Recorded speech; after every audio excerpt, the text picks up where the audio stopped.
дар маҷмӯъ дар тоҷикистон тақрибан беш аз 30 намуди хӯрокҳои миллӣ маъмул ва мавриди истифода қарор доранд. хӯрокҳои тоҷикӣ аз ҷиҳати таъм бениҳоят лазиз буда, дар баробари хӯрокҳои миллии дигар кишварҳо ҷойгоҳи махсусро ишғол менамоянд. хориҷиён таомҳои тоҷикиро аз нигоҳи таъм дар ҷойи панҷум баъд аз хӯрокҳои итолиёвӣ, олмон ва туркия мегузоранд. ғизо барои инсон моҳияти ниҳоят бузург дорад ва ғизои солим ҳамеша ба бунияи инсон яъне фоидаи хуб мерасонад. мусаллам аст ки имрӯз баъзе аз ғизоҳое ки ба таври классикӣ тайёр мешуданд тағйиротҳо дароварда шуданд. мисол умочи бо гӯшт, қурутоби бо гӯшт ва ин тағйиротҳо ин навгонӣ ҳастанд, аммо ғизоҳое ки ҳамчун ғизоҳои анъанавӣ аз қадим то мо омаданд, онҳо аз лиҳози фоидабахшӣ ба бунияи инсон нисбати ин навовариҳо хубтару беҳтаранд, зеро ки ҳангоми ба ин ғизоҳо ворид кардани маҳсулотҳои чарбунок хусусияти таъсири манфии онҳо ба бунияи инсон дида мешавад. мисол мегирем умоч, дар он ҷо фақат орд, равған, пудина, вақте ки ба ӯ гӯшт, чарбу ҳамроҳ мекунанд, ин ба таъсираш дигаргун мешавад. шиштанӣ дорад сари дастурхони тоҷикӣ, мазза дорад хӯрдани як бурданони тоҷикӣ. эй биё бо ҳам даромезему сар боло кунем аз замини тоҷикӣ то осмони тоҷикӣ. олими бузург ва табиби маъруфи тоҷик Абуалӣ ибни Сино дар китоби худ Ал-Қонун илм дар бораи шифокории 800 намуди масъалаи хӯроквориро ҷудо кардааст, ки ба организми одам таъсири махсус медиҳад. нашоиста яке аз ғизоҳои қадимаи миллати тоҷик аст, ки аз сафедаи гандум ҳосил карда мешавад ва қариб ки дар бисёре аз хонаҳо аз ёд фаромӯш шуда истодааст. ҳангоми вохӯриҳо ман ба кадбонуҳо савол медиҳам ба занҳои хона нишин ки шумо ҳамин ғизоро тайёр карда метонед? биби метонист, хола метонист, ман наметонам. аммо мо имрӯз мани каша гуфтани ғизоро дар ҳама ҷо истеъмол мекунем ва ҳеҷ кас фикр намекунад ман ка дарахт нест ва ягон чизе ҳосил медодагӣ ҳамон мағзи гандум аст, ки ӯро ҷудо мекунанд, тайёр мекунанд ва савдо мебаранд. ба мо осонтар мешавад ки агар усули онро донем, дар хона тайёр кунем ва ба бунияи инсон фоидаи ниҳоят хуб дорад. дар ин ҷо мо ғулингобро пешниҳод намудем, шир панир, шир биринҷ, далда, суманак, зиёда аз 25 намуд хӯрокҳое ки қариб ба фаромӯшӣ рафта буданд. махсусан ҳамин ғулингоб ин барои шаҳрвандоне ки касалии қалб доранд бениҳоят фоидаи калон дорад. дар аксарияти хонаҳо ҳамин вақте ки мегузарӣ мебинӣ зардолу пухта расидаасту аз соҳибхона аз ҳамин зардолу чӣ хел истифода бурданашо намедонад. рости гап дили инсон месӯзад. сокинони тамоми вилояти хатлон ҳамин истифодаи зардолуро дуруст бароҳ мондаанд. ҳамин ғулингобро мо имрӯз муаррифӣ намуда истодаем ба ҷавонони ҳозира ки аз ҳамин истифода баранд. боз ғизои беҳтарин аст ки мо имрӯз албатта эътибор медиҳем суманак аст. аз рӯи ки наврӯз аст, яке аз рукунҳои фасли наврӯзӣ аст ва суманак ҳам барои инсон фоидаи хуб дорад. фақат як чизро ман қайд кунам ки фақат мо суманакро дар баҳор дар вақти иди наврӯз истеъмол мекунем ва пас то наврӯзи дигар фаромӯш мешавад. зеро суманак яъне манбаи маводҳои фаъоли биологӣ, унсурҳо از سراسر باید ویتامین ی، ویتامین آ که موادهای ضد اکسیدی در ترکیب او هست. البته او را بسیار خوردن ممکن است، زیرا که 100 گرم سمنک وابسته از ترکیبش، از موادهایی که ما با او همراه میکنیم، مثال چهارمغز و دیگر همراه میکنیم، از 380 تا 660 کیلوکالری نیرو حاصل میکند و انسان در یک روز موافق طلبات تشکیلات عمومی جهانی تندرستی 2200 کیلوکالری باید که زنها و 2500 مردا استعمال کنند. از 660 کیلوکالری از 100 گرم سمنک الکه انسان بگیرد و از این لحاظ من فکر میکنم گذراندن این معرکه بزرگ در تقریبی غذای سالم در جمهوری ما نقش نهایت کلان دارد.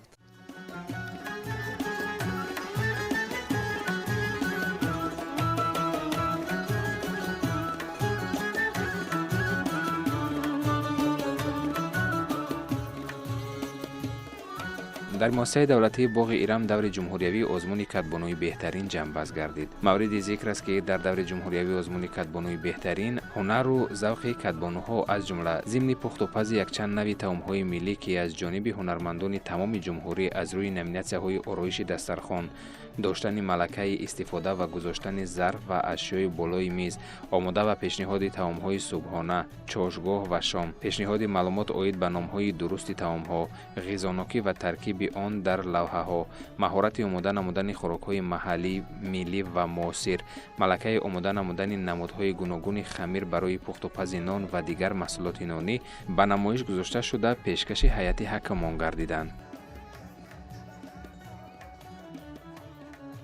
در برابر این در آزمون مذکور یعنی که جوان دختران امروز مهارتی همون کدبانوگی خود را یعنی که کدبانوهای جوان را امروز ما نیز در آزمون امروزه پیشنهاد نمودیم که آنها نیز مهارتی همون آماده نمودن خوراک‌های ملی و معاصر را یعنی که به معرض نمایش گذارند. البته همون طرز تیار نمودن یعنی که آش بریده، یعنی که پختن سمبوسه، خوراک‌های خورش‌های بهاری را نیز دخترکان جوان یعنی که کدبانوهای جوان در اینجا از دانشگاه و دانشکده‌ها آمدند که به معرض نمایش و طرز تیار کردن آنها را یعنی که به ما پیشنهاد نمایند. و البته در جنبست آزمون بهترین کدبانوها با دیپلم و سپاسنامه هیئت تدارکات یعنی که سرفراز گردانیده می شوند. به نمایش هم خوراک‌های ملی، هم خوراک‌های زمانوی و هم شیرینی‌های ملی عنعنوی خودمان، هم خوراک‌های شیرینی‌های قدیمه هم به نمایش آوردگی هستیم. در امروزه نمایش محصول دستانی 4 تا هنرمند اشتراک کرده ایستادند. کدبانوی بهترینی که در دوره شهر باختر، آزمون شهر باختر جای اول را گرفتگی هستند. 4 کدبانوی بهترین را ما پیشنهاد کردگی هستیم. به بهار نو رسیدیم، زی بهار شکر گوییم. به نگار نو رسیدیم، زی نگار شکر گوییم. صد شکر که مجرای زندگی ما را باز راهنمای فصل گلفشان نمود. فصل سبز و شکوفتنها، رجوع نغمه های دلنواز، خنده صبح و ترانه های سکوت شکن. باز بهار آمد، باز بهار آمد. چه حکمت است که گلباغ آغاز این فصل رستنی ها با نام مادر است و اولین آیه مهر و زندگی، آغاز عالم ایجاز، محبت مهر و وفا و پیوند نسلی هاست. ما با طعم‌های ملی بدخشانی از ولایت مختار کوهستان بدخشان اینجا آمدیم به آزمون کدبانوی بهترین. معمولتش یعنی از ما آش بریده است که وی را از همون اردش رو از خود همون ولایت آوردیم و در اینجا تیارش کردیم. یعنی وی از ارد نخود تیار کرده می شود. یعنی وی اول رو زوله میکنیم، همون زولش رو روز کرده از وی آش بریده تیار میکنیم. وی رو با همون با چکه یا با قروت آب میکنیم و با سبزیجات و نمک و با خست کدبانو چیزی که خواهند در آنجا اضافه میکنن. خب نوشاکپای اول زردآلو رو ما تر میکنیم، میشویم تر میکنیم در آب و همون با ارداب وی رو تیار میکنیم. یعنی با ارد جوی گندمی تیار کرده میشن با ایلوای شکر، یعنی شکرین است. خندیلوه میکنیم یا نبات یا شکر.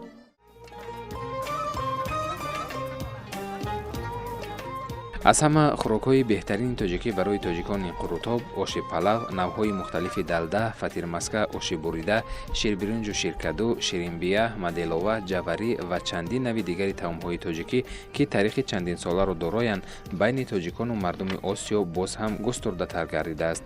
дар ин тантана беҳтарин хӯрокҳои миллии минтақаҳои Тоҷикистонро ки бо заҳмати бонувони тоҷик омода шуда буданд, пешкаш намуданд. озмуни кадбонуи сол ба таври анъана ҳар сол дар фарорасии фасли наврӯз баргузор мегардад ва ин як анъанаи хубест ки аз тарафи ҳукумати ҷумҳурии Тоҷикистон бо ташаббусҳои асосгузори сулҳу ваҳдати миллӣ, пешвои муаззами миллат, президенти ҷумҳурии Тоҷикистон муҳтарам Эмомалӣ Раҳмон роҳандозӣ карда шудааст ва асоси ин озмун дар он аст ки мо имрӯз муайян кунем ки кадбонуҳои тоҷик дар кадом сатҳ ба тайёр кардани ғизоҳои гуногун, аз ҷумла ғизоҳои муосир, ғизоҳое ки дар мардум аз замонҳои қадим яъне тайёр мекарданд ва истеъмол мекарданд ва ғайр аз ин дар ин озмун мо ки дар он ҳама вилоятҳои ҷумҳурии Тоҷикистон, тобеи марказ ва ғайр аз ин яъне дар ин иштирок мекунанд ва мо бояд ки аъзои ҳакамон ҳамаи амалҳои анҷомдодаи онҳоро аз тайёр кардани ғизо, аз пешниҳод кардани он, сервировкаи чӣ тавр сервировка мекунанд, аз мазза, бӯй, тарзи тайёркунӣ онро ҳамаи инҳоро мо бояд ба инобат гирем ва дар асоси ин баҳогузории ҳайати ҳакамон дар ин озмун мисол 6 ҷой ҷудо аст ва ба ҳамон ноҳияву вилоятҳое ки дар сатҳи баланд озмунро мегузаронанд, тарзи тайёр кардани ғизои онҳо ба ҳама талаботҳо мувофиқ аст. аз рӯи ин баҳогузорӣ мекунем. ба ғайр аз ин мо қоқуро пешниҳод намудем. ҳамин дар сатҳи вилоятӣ вақте дар озмун иштирок намудем, бисёриёро диққаташонро ҳамин қоқу ҷалб намуд. аз мо суол мекарданд ки барои чӣ қоқу? ин ҳамин алафи табиӣ, гиёҳи табиӣ аст ки пурра ҳамчун гиёҳи табобатӣ шинохта мешавад. мо метавонанд онро бо чака истифода баранд ё ки метавонанд камтар намак карда барои мо дар бараш ҳам намак ҳам чакоро мондем.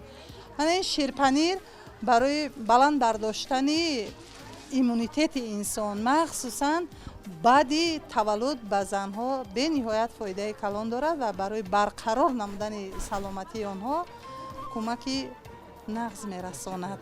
дар ин истифода бурда мешавад шир, тухм, набот, қиём, 7 намуд доругӣ. ҳамчун мо метавонем ки ҳамчун маҳсулоти табобатӣ истифода барем. чапотибандира ҳар як зани тоҷик бояд ки ай уҳдаи ҳамин кор биброяд. мо занҳои тоҷик чапотӣ мебандем, кулча мебандем, фатир мебандем. бояд ҳамаи ҳамин таомҳои тоҷикиро мо бояд битонем бачам. агар биёям пеши мо ройгонай, мо ёд метем. барое ки ба шавҳар меброя вақте ки ҳунарманда ҳеҷ вақт хор намешавад. чихел ноне ки бифораш худаш мепаза қати гудакош хурдан мегира. дар ҳамаи ҷо бологузара ҳунарманд. занону бонувон ҳамеша дар саргаҳи иҷрои ташаббусҳои арзандаи пешвои муаззами миллат қарор доранд ва имрӯз мо дастранҷ ва маҳсули заҳмати занону бонувонро дар озмуни ҷумҳуриявӣ кадбонуи беҳтарин ба шаҳри Душанбе овардем. инҷо бонувони ҳунару истеъдоди кадбонугии худро пешниҳод карданд ки ғолибони даври вилоятии озмуни ҷумҳуриявии кадбонуи беҳтарин мебошанд. номгӯи зиёди маҳсулотҳое ки модарони мо омода мекарданд аз қабили шакарови чормағзӣ аст, инҷо далда ҳаст, инҷо суманак аст, навъҳои гуногуни суманак аст, хӯрокҳое ки аз гули қоқу тайёр карда мешаванд. пешниҳоди озмуни даври ҷумҳуриявӣ кардем.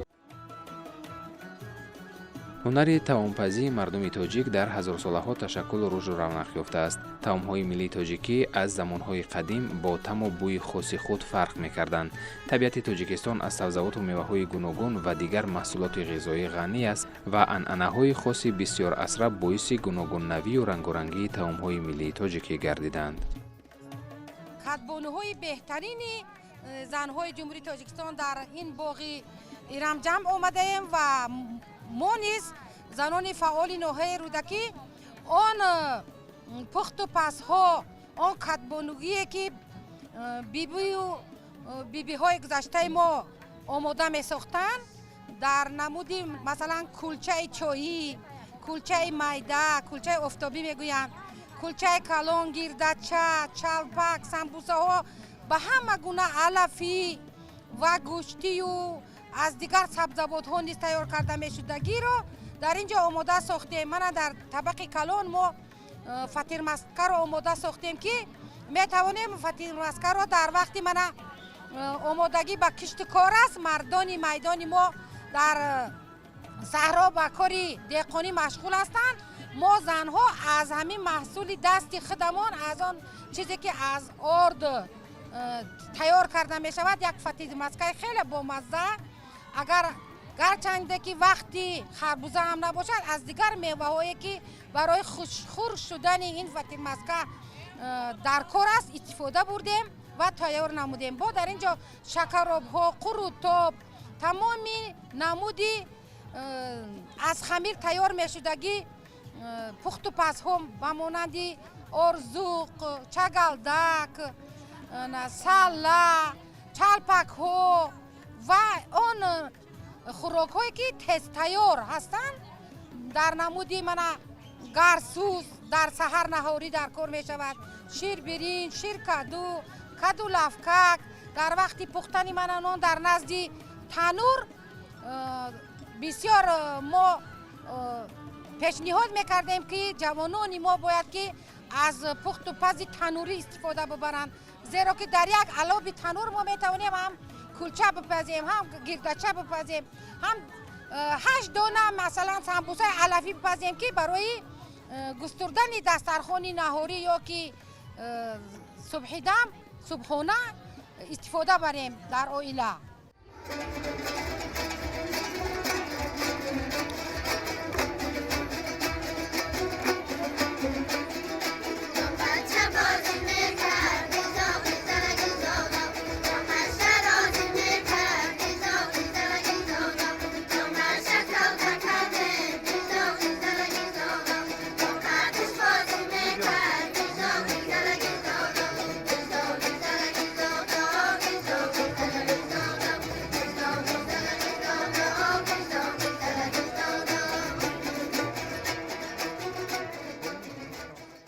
мақсад аз баргузории ин гуна чорабиниҳо ҷалби занону бонувон ба рушди ҳунармандӣ аст, омода кардани ҷавондухтарон ба ҳаёти мустақил аст ва иҷрои дастуру ҳидоятҳои пешвои муаззами миллат вобаста ба эҳёи ҳунарҳои мардумӣ ҳаст. мо занону бонувони вилояти Хатлон ҳамеша дар бо ифодаи нақши зан ва модари босавод, нақши модари ҳунарманд ҳамеша дар таълим ва тарбияи ҷавондухтарон саҳми арзанда дорем ва дар сафи пеши амалӣ кардани дастуру ҳидоятҳои пешвои муаззами миллат қарор дорем. муовини сарвазири мамлакат матлубахон саториён иброз дошт ки мусаллам аст тоҷикон аз замонҳои дуртарини таърих ба эҷоди арзишҳои олии фарҳангӣ муваффақ шуда дар саросари ҷаҳон ба унвони қавми тамаддунофар шӯҳрат касб карданд. то кунун беҳтарин суннатҳо ва анъанаву оинҳои миллӣ маҳфуз нигоҳ дошта шудаанд. матлубахон саториён афзуд ки саодати соҳибистиқлолии тоҷикистони азизи мост ки имрӯз дар партави сиёсати пешгирифтаи пешвои муаззами миллат эҳёи ин арзишҳои фарҳангӣ, дастовардҳои маънавӣ, расму оинҳои миллӣ, анъанаву суннатҳо аз сар гирифта шуда ҳамасола барои таблиғи онҳо ва ба ҳаёти фарҳангӣ ворид сохтани падидаҳои миллӣ тамошои муваффақона роҳандозӣ мешавад. ва ин ҳама тантанаҳо аз таҷлил аз наврӯзи байналмилалӣ ки ба шарофати асосгузори сулҳу ваҳдати миллӣ пешвои муаззами миллат президенти ҷумҳурии Тоҷикистон мақоми ҷаҳониро соҳиб гардид ва имрӯз ҷаҳониён ва дар саросари тоҷикистон ин ҷашни пуршукӯҳ бо шаҳомату шукӯҳи хосаи ба худхос таҷлил гардида истодааст.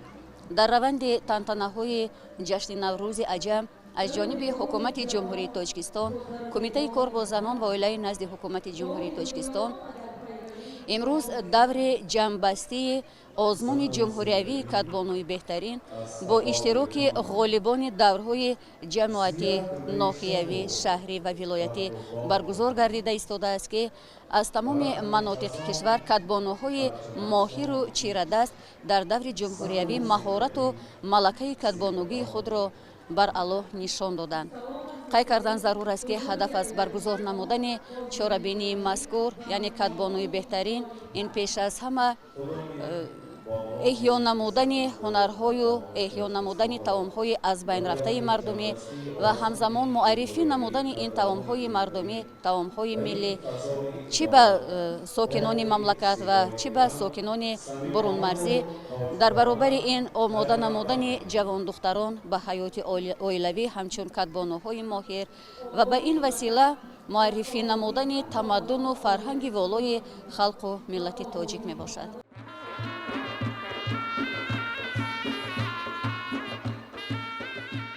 баъди хулосабарории аъзои ҳакамон, шаҳри Душанбе ғолиби ҷойи аввал дониста шуда, ҷойи дуюм насиби вилояти Хатлон, Суғ ва Бадахшон гардид ва ҷойи сеюмро шаҳри Турсунзода ва ноҳияи Лағш сазовор гардиданд. ғолибони озмун ва иштирокчиён бо диплом, сипоснома ва тӯҳфаҳои таъсиснамудаи Кумитаи кор бо занон ва оилаи назди ҳукумати ҷумҳурии Тоҷикистон сарфароз гардонида шуданд.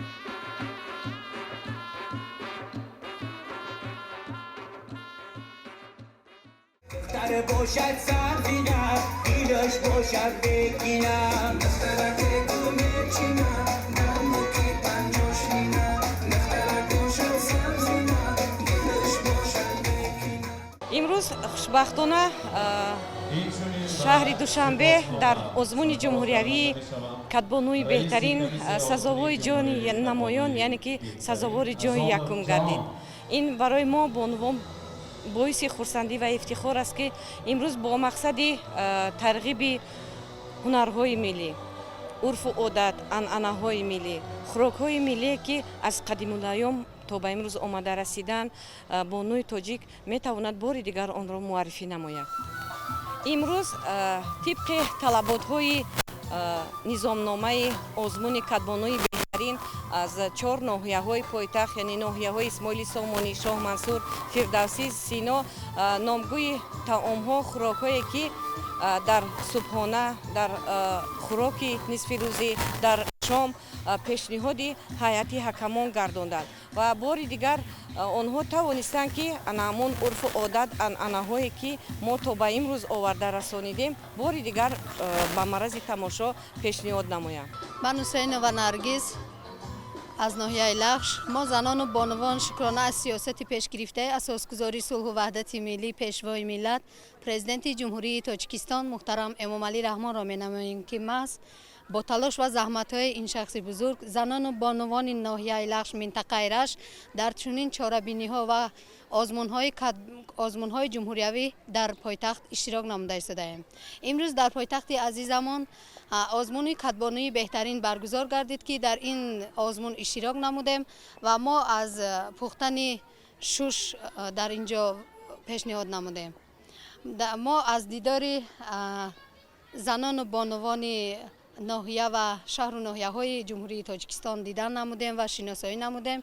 خیلی خرسند هستیم. در آینده نیز سهم ارزنده خود را در این آزمون‌های بین المللی و جمهوریوی خواهیم گذاشت. ما تیار نمودن شش اینجا برگزار نمودیم. اول شش را میگیریم، تازه میکنیم و بعد با 10 لیتر شیر درون وای به آب میاندازیم، بعد میپزیم، در درون دیگ میاندازیم و کمتر روغن میدازیم، بعد میپزیم، در درون آب میجوشانیم که وای پخته شود. طوری در بالا ذکر گردید هدف از برگزاری آزمون کدبانوی بهترین این جلب نمودن زنان و دختران هنرمند، کدبانوهای صاحب ذوق به احیا و رشد عنعنه‌های ملی، بلند برداشتن معرفت خانه‌داری، آماده نمودن دختران به حیات مستقلانه، پرورش احساس خودشناسی و میهن پرستی، احیا و حفظ و نگاهداشت بهترین سنت‌های ملی نیاگانمان در سمت آماده نمودن خوراک‌های ملی، خورش‌های بالذت، طعام‌های محلی، بلند برداشتن ذوق کدبانوگی و هنر دسترخوان آرایی می باشد.